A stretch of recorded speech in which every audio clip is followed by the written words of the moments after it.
মোরা বাংলাদেশের থেকে। মন্ত্রী আগে চারিদিকে সব হচ্ছেটা কি? যা তা। বাইরে কি কুত্তা গরম পড়ছে আমার মাথা। হুজুর 100 পানি মারলে কেমন হয়? বেটা বেশরম, আল্লাহ খোদার নাই কি কোনো ভয়? আজব কাণ্ড, এতে ভয়ের কি হলো মহাশয়? আরে বোকা চোখা, মদ খেলে গরম কাটবে নাকি? তার উপর এত সাহস, এত বেয়াদবি। ও বুঝেছি, পানি মারার কথা ঠকে নেই ছোট মাথায়, বোঝায় ঘাটতি। আগে জনাব, মদ আসলো কোথা থেকে? গোছলে ঢুকে পানি মারেন দু বালতি। ও তবে বলিয়াছো তুমি যথা। ভুল বুঝেছি, গরমে পড়ে গেছে আমার মাথা। হুজুর, এই ভুল না বুঝলে বলি আসল কথা।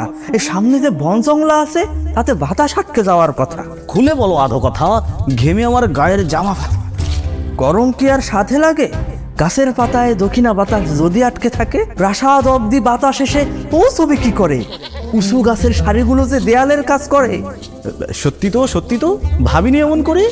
তোমার কথায় লজিক আছে। গাছের বাধায় দক্ষিণা বাতাস বইবে কেমন করে? আগে জনাব, কুঠুরিদের তবে কি করিব নিমন্ত্রণ? হুকুম দিলে এই জংলা ফংলা এক নিমেষেই করতাম। যাও যাও, সাবার করো বন, যেন বাতাস আটকে না থাকে। গায়ে লেগে জুড়া কামার মন, আর যেতে সয় নয় গরম। হুজুর, তবে দেশ জুড়ে শুরু করে দেই বিশদ বৃক্ষ নিধন। বাতাস তখন খুশি মনেই বইবে যখন তখন। গরম হইতে বাঁচার সুবিধা পাইল জনগণ। বাহ বাহ, বুদ্ধি ভালো। তোমার মতো এমন মন্ত্রী পেয়েছে আর কজন? যা করার এখনই করো, পাচক জনগণ। রাজামশাই বাতাস খাবে, আমি খাবো গাছ।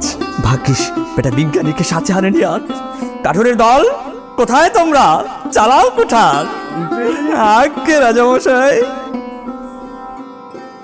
চলো। মহারাজা তোমারে সেলাম সেলাম সেলাম সেলাম, মোরা বাংলাদেশের থেকে এলাম।